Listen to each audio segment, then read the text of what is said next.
Jaz mislim, da potrebuje Slovenija, meni to ni uspelo, na začetku mandata sem to poskušal s tako imenovano razvojno konferenco, da bo mogoče to uspelo v tem letu, tudi zato, ker bo, kako bi rekel, zahteva časa toliko bolj neizprostna, eno refleksijo tega, kaj se pravzaprav dogaja okrog nas in z nami.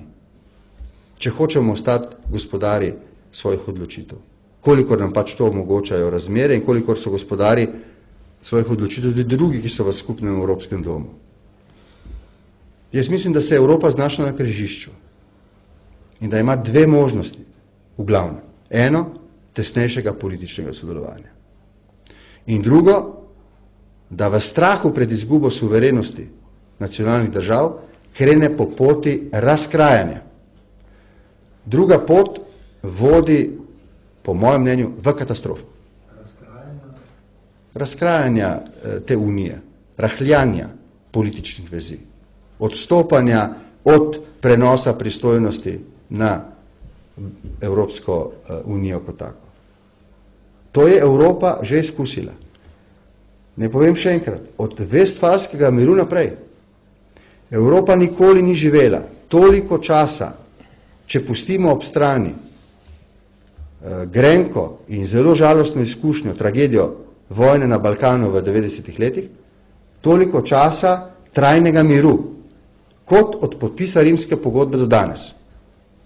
In če kdo misli, da je mir samoumeven v Evropi, se zelo moti. Za ta mir se je bilo potrebno potruditi. Od rimske pogodbe naprej s celo vrsto instrumentov.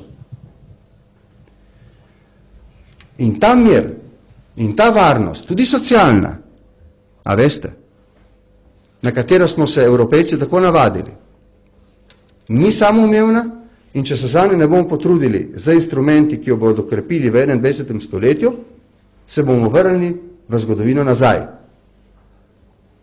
Jaz sem že večkrat napisal, tudi kot nekdo, ki se s tem ukvarja po svoji strokovni plati, okoliščine, v katerih se je znašel svet po prelomu tisočletja, so take, da vkolikor ne bomo uporabili nekaterih novih izkušenj, spoznanj in institucionalnih instrumentov, ki jih imamo. Ne mislim tukaj samo na OZN, na Evropsko unijo, na druge instrumente za mirno reševanje sporov, so to okoliščine, ki govorijo o novi varnostni situaciji globalne v svetu.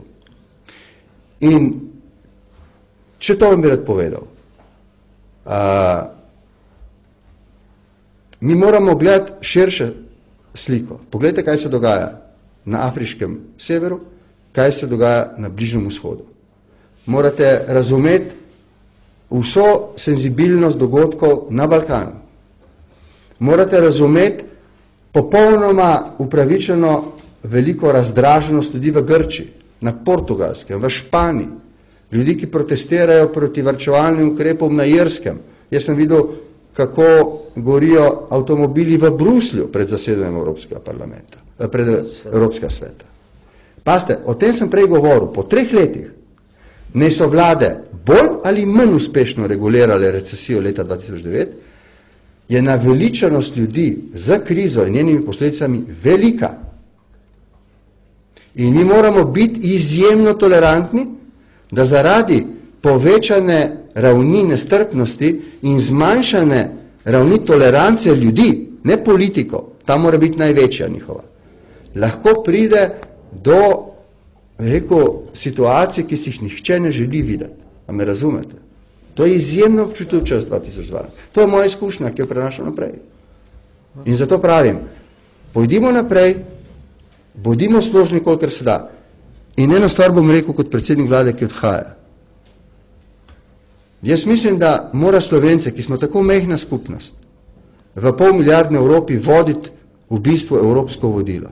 Ma dajmo graditi na tistem, kar nas povezuje in pustimo ob strani, kolikor to ni moteče, stvari, ki